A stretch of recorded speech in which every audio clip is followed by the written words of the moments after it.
Hai Smart Traders Investor, kembali lagi bersama saya Kadek Mertayasa di channel Yuk Nabung Saham.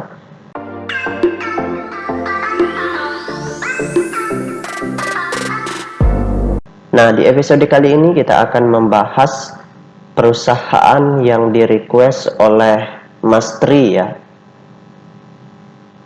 Kode sahamnya itu JSKY, nama perusahaannya itu PT Sky Energi Indonesia Tbk.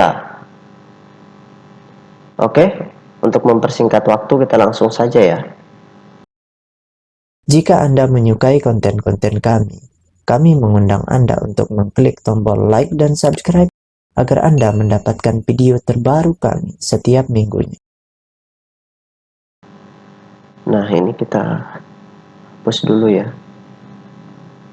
Oke, di sini kita klik JSKY.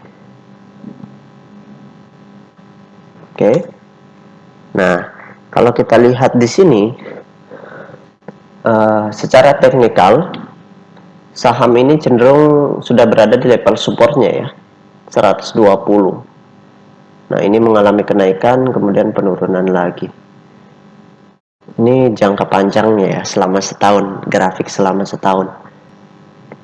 Nah, kalau kita analisis JSKY ini berdasarkan data peta kepemilikannya, yang mengejutkan adalah perusahaan JSKY ini ya, Sky Energi Indonesia ini 100% sahamnya sudah dalam bentuk scriptless. Kemudian dari data ini kita bisa tahu bahwa kalau semua sahamnya sudah dalam bentuk scriptless, berarti perusahaan ini berpotensi untuk dijual ke publik secara penuh, seperti itu. Ya, artinya kalau sudah dimiliki investor publik semua, nah ini perusahaan akan sulit naik nih, apalagi yang dimiliki oleh retail semua, seperti itu. Nah, kemudian yang kedua, kita lihat dari kepemilikan investor besarnya. Saham JSKY ini, investor besarnya sudah memiliki masih memiliki 41,9%. Seperti itu, masih memiliki 41,9%. Nah, ini sudah di bawah 50%. Artinya kalau saya sendiri yang menjadikan patokan, perusahaan ini tidak baik untuk investasi jangka panjang ya, 10 tahun, 20 tahun itu tidak baik. Kenapa? Karena investor besarnya sendiri pun kepemilikannya sudah sedikit. Artinya mereka sudah mengurangi porsi. Mungkin mereka tahu informasi bahwa masa depan perusahaan ini sudah kurang baik menurut mereka. Makanya mereka pun menjual kepemilikan mereka dalam porsi yang sudah setengah, lebih dari setengah malah. Nah, kemudian yang kedua, investor retail di sini memiliki 52,4%. Ya, kalau sudah memiliki 52,4%, itu artinya retailnya banyak sekali di perusahaan JSKY ini. Nah, kalau retailnya semakin banyak, maka potensi kenaikan harga sahamnya sangat tinggi, itu kecil sekali. Kenapa? Karena retail sesama retail tidak mungkin bisa kompak, sangat sulit untuk kompak. Kemudian retail juga, investor retail juga memiliki keterbatasan dana. Makanya kita harus berpatokan ke investor besarnya. Kalau investor besarnya di sini memiliki 41%, kemudian tiba-tiba investor besarnya menambah kepemilikannya dengan mengakumulasi selama berbulan-bulan sehingga kepemilikannya menjadi 70%, 80%. Nah, itu baru potensinya cukup bagus. Seperti itu.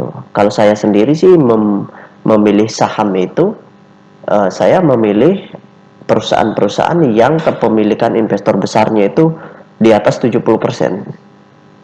Kalau sudah di atas 70%, saya masih yakin dengan potensi kenaikannya yang cukup besar, artinya bisa diinvestkan jangka panjang seperti itu. Tapi tetap kita harus perhatikan perubahan data-data peta kepemilikannya setiap bulan, seperti itu. Jadi mungkin itu saja yang dapat saya sharingkan untuk Mastery ya, Mastery ini kalau kita lihat laporan keuangannya, walaupun perusahaan ini untung, kalau investor besarnya terus jualan, harga sahamnya pasti akan turun. Seperti itu. Investor retail yang nambah barang, investor besarnya yang jualan besar-besaran. Nah, itu akan turun juga harganya. Terus setelah harganya turun, kalau tidak ada yang memborong, karena retail tidak mungkin punya banyak dana untuk bisa memborong dalam jumlah besar. Itu agak sulit seperti itu. Makanya harga sahamnya akan sulit naik. Makanya tidak cocok untuk investasi jangka panjang. Walaupun perusahaannya untung terus. Seperti itu mungkin ya. Seperti itu yang dapat saya sharingkan untuk Mastery. Nah, kalau kita lihat data broker summary-nya, kita ingin lihat selama beberapa 2 minggu terakhir ya, JSKY. Oke, kita lihat di sini tanggal 18 ya. Nah, kita ingin lihat investor besarnya ngapain nih. Nah, di sini kelihatan nih. Jadi investor besarnya itu distribusi ya. Di sini YP belinya 2 juta lot. Kemudian YP juga menjual 2,4 juta lot. Artinya di sini ada distribusi. Namun distribusinya kecil. Ya, tidak terlalu besar. Kalau saya hitung dengan menggunakan tools tambahan yang saya miliki, Detektor, itu distribusinya kecil. Indikasi ya yang resume kesimpulan yang diberikan oleh tools yang saya gunakan, kesimpulannya itu adalah normal distribution. Artinya distribusinya kecil, seperti itu. Baik, demikianlah yang dapat saya sharingkan untuk Mastery ya. Tapi keputusan kembali ke Mastery. Apakah mau tetap invest jangka panjang atau mau trading aja? Kalau saya pun kalau mau masuk di sini pasti trading. Mungkin 2-3 bulan gitu, hanya melihat hanya mau memiliki saham atau perusahaan ini dalam tempo pendek ya, mungkin 2-3 bulan aja. Oke teman-teman, Mastery itu saja yang dapat saya sharingkan. Jika masih ada yang ingin di request, silahkan komen di kolom komentar. Baik teman-teman investor, see you next time. Salam cuan selalu.